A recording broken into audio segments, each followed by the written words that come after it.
So let's take a look at how you can create new community in Salesforce. So what we're going to do is log into developer dashboard or admin dashboard, and we are going to use quick find for community settings. So we will type in community and settings will appear in results.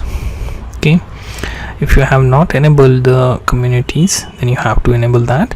As you can see, I already created one for my organization and whose URL is listed here. Okay, I can access through that.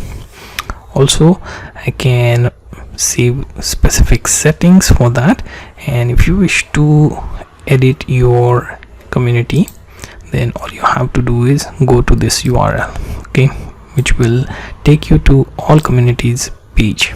Okay, and it will show you success. You can now create new communities if you have just done that. Okay, now here all communities tab, here you will see this new community option. Simply click on that.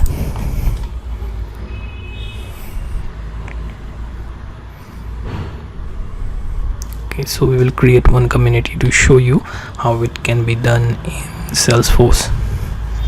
So it will take you to another page which will go through a wizard and will give you options regarding your community name, description, and how you wish to add members or given access to those typical.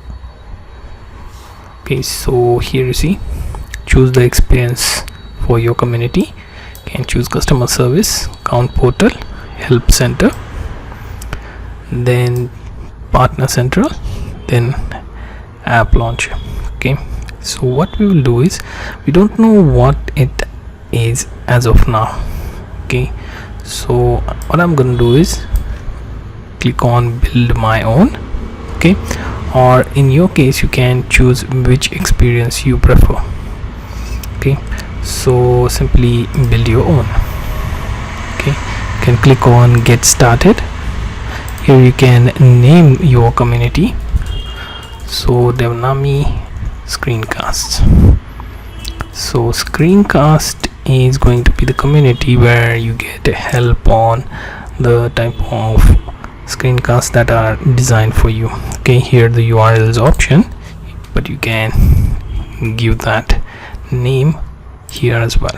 Okay, so this will be the full URL for anyone who wish to access it. Now if you see the screen, that means your community is created, and here you can choose what to edit, what to add within your community. Okay, you get to add your dashboard, then you can add content through content management, do moderation for members, and build some of the other areas of your community.